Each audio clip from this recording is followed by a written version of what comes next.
नमस्ते गुरुजी। जी, नमस्ते। पितृदोष क्या है और जन्म कुंडली में इसका निर्माण कैसे होता है? जन्म कुंडली हमारे पूर्व जन्मों के कर्मों का दर्पण होती है। यह बताती है कि पूर्व जन्म के शुभ और अशुभ कर्मों का वर्तमान जीवन में क्या फल मिलेगा। मुख्य रूप से पितृदोष का तात्पर्य हमारे कुल खानदान से जुड़े उन पूर्वजों से है जो असामयिक मृत्यु के कारण वर्तमान जीवन में नहीं हैं और उनकी आत्माएं प्रेत योनि में हैं। अब बात करते हैं जन्म कुंडली में इसका निर्माण कैसे होता है। लगन भाव वर्तमान जन्म और जातक का व्यक्तित्व दिखाता है। पंचम भाव पूर्व जन्म, इष्ट देव और जप तप का संकेत देता है। अष्टम भाव से हम मृत्यु, आयु, खानदान, साधना, सिद्धि, आंतरिक क्रियाएं, कुंडलनी आदि को देखते हैं। नवम भाव धर्म, अध्यात्म, गुरु, ब्राह्मण और देवताओं का संकेत देता है। एकादश भाव से हम अगले जन्म को देखते हैं। द्वादश भाव कुंडली का अंतिम यात्रा, मोक्ष, गुरु आश्रम और तीर्थ स्थल को दिखाता है। अगर आपकी कुंडली में लग्नेश और अष्टमेश का संबंध हो और शनि राहु जैसे ग्रहों का प्रभाव हो तो आपकी कुंडली में श्रापित दोष का निर्माण हो सकता है। कारण बहुत स्पष्ट है कि कुंडली में शनि, राहु और केतु ये अदृश्य शक्ति, भूत प्रेत, नकारात्मक ऊर्जा, आंतरिक क्रियाओं को दर्शाते हैं। केतु मुख्य रूप से दिव्य शक्ति, साधु सन्यासी का वंशज, महान तप और मोक्ष का कारक ग्रह भी माना जाता है। तो जब हमारी कुंडली में लगन यानी कि वर्तमान जन्म का स्वामी अष्टम भाव के स्वामी से संबंध बनाए या पंचमेश अष्टम भाव के स्वामी से संबंध बनाए या लग्नेश पंचमेश और अष्टमेश या अष्टम से अष्टम तीसरे भाव का स्वामी आपस में संबंध बनाएं और इसमें शनि, राहु और केतु का पाप प्रभाव सम्मिलित हो तो निश्चित तौर पर पितृदोष, पूर्वज दोष या श्रापित दोष का निर्माण होता है कुंडली में। तो गुरुजी, पितृदोष के मुख्य लक्षण क्या होते हैं जिससे जातक के जीवन पर असर पड़ता है या उसके जीवन में असर दिखाई देता है? सबसे पहले तो हम ये समझते हैं कि पितृदोष को हम पूर्वज दोष या श्रापित दोष के नाम से भी जान सकते हैं और कुंडली में किस ग्रह के कारण यह दोष निर्मित हुआ है उसके आधार पर लक्षण अलग अलग हो सकते हैं।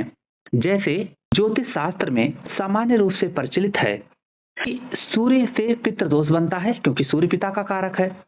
गुरु से भी पूर्वज दोष, श्रापित दोष या पितृदोष का निर्माण होता है क्योंकि गुरु हमारे पूर्वज हैं, दिव्य आत्माएं हैं।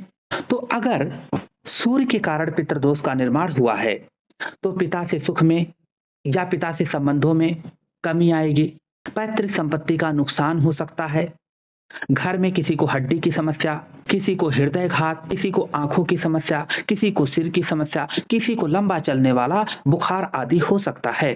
घर में बाल झड़ने की समस्या, आपको किसी कार्य का श्रेय नहीं मिलना, जीवन में आप अपने ऑफिस में कितनी भी मेहनत कर लो क्रेडिट आपको नहीं जाएगी, आपकी क्रेडिट कोई दूसरा ले लेता है। पूरे सपने आना, मृत आत्माओं का सपने आदि के माध्यम से अनुभव होना, कलेश होना, घर में घातक बीमारी से मृत्यु होना, सोना आदि का बिक जाना या गिरवी रखा जाना, यह सूर्य से सामान्य तौर पर पितृदोष के लक्षण सामने आते हैं।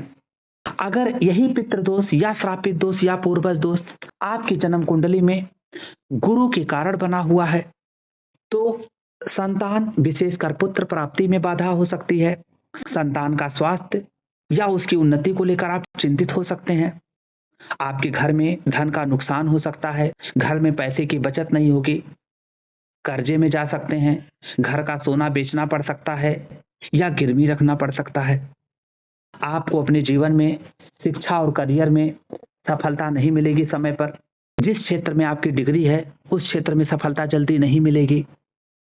घर में जो धार्मिक और मांगलिक कार्य होते हैं उसमें विघ्न और बाधाएं आएंगी, जैसे समय पे शादी विवाह का नहीं होना, समय पर वंश वृद्धि का नहीं होना, किसी भी प्रकार के धार्मिक और मांगलिक आयोजन का बाधित होना या एक लंबे समय तक, सालों साल तक किसी भी प्रकार का धार्मिक और मांगलिक कार्य घर में हो ही नहीं रहा है।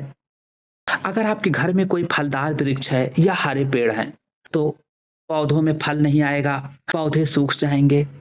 गुरु को हम तुलसी माता का पौधा, पीपल का वृक्ष और हरे पेड़ और फलदार वृक्ष की श्रेणी में रखते हैं। घर में आपके तुलसी माता का पौधा लगा है, तुलसी माता सूख गई। घर में कोई दुधारू जानवर है, गाय आदि है, दूध नहीं दे रही है, बीमार पड़ गई, एक्सपायर हो गई। कोई हरा पेड़ है, वो सूख गया। पूर्वजों की आत्माओं का घर में वास रहेगा, घर में कलेश रहेगा।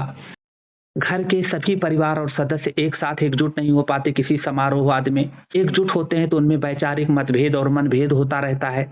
छोटी छोटी बातों पर कलेश होता रहता है। अपने से बड़े बूढ़े बुजुर्गों का अपमान होता रहता है। तो पितृदोष के जो लक्षण हैं वो किन ग्रहों से बना हुआ है, प्रत्येक लगन कुंडली में किस भाव में बना हुआ है और किस ग्रह के कारण बना हुआ है, इस पर अन्य अन्य फल देखने को मिल सकते हैं। इसके लिए आपको अपनी कुंडली की विशद विवेचना और विश्लेषण करवाना पड़ेगा और तब जाकर आपको पता चलेगा किस ग्रह के कारण यह दोष उत्पन्न हुआ है।